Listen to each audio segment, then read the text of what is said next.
Imaginez une civilisation mystérieuse, plus ancienne que l'Égypte des pharaons, plus vaste que la Mésopotamie, mais dont nous savons encore si peu.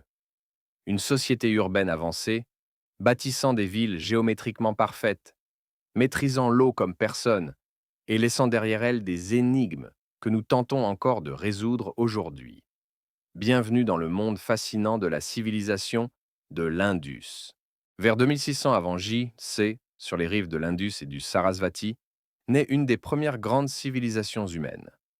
Elle s'étend sur un territoire immense, l'actuel Pakistan, le nord-ouest de l'Inde et une partie de l'Afghanistan. Plus de 1000 sites archéologiques ont été retrouvés, faisant de l'Indus une civilisation parmi les plus étendues du monde antique. Les villes principales, Mohenjo-Daro et Harappa.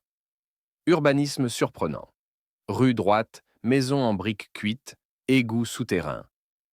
L'eau était au cœur de la société. Chaque maison possédait un puits, et des systèmes d'évacuation collectifs existaient, une prouesse pour l'époque. Des greniers immenses servaient au stockage des récoltes, signe d'une organisation centralisée. La population pratiquait l'agriculture. Blé, orge, coton, pois chiches. Ils élevaient des zébus, buffles et chèvres. Les artisans fabriquaient des bijoux en or, cuivre et pierres semi-précieuses. Le commerce était vital. Ils échangeaient avec la Mésopotamie via le golfe Persique. On retrouve des poids et mesures standardisés, preuve d'un système économique avancé. De petites statuettes féminines suggèrent un culte de la fertilité. Des sceaux gravés avec des animaux et des symboles, peut-être une écriture encore indéchiffrée. Pas de temples monumentaux comme en Égypte, ce qui laisse planer le mystère sur leur spiritualité. Contrairement aux autres civilisations, peu de preuves de rois ou de guerre. Pas de palais gigantesques, ni d'armées massives retrouvées.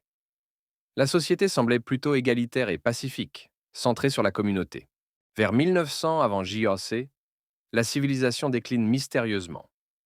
Plusieurs hypothèses, changement climatique et sécheresse, détournement du fleuve Sarasvati, invasion indo-aryenne.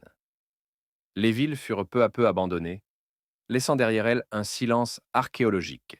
La civilisation de l'Indus reste une énigme. Pas de textes déchiffrés, peu de traces écrites, mais des villes témoignant d'une organisation humaine incroyable. Un peuple qui, il y a plus de 4000 ans, avait déjà inventé une vie urbaine moderne. Leur héritage, c'est le mystère même, et le rappel que l'histoire de l'humanité est pleine de mondes perdus que nous n'avons pas encore totalement redécouverts.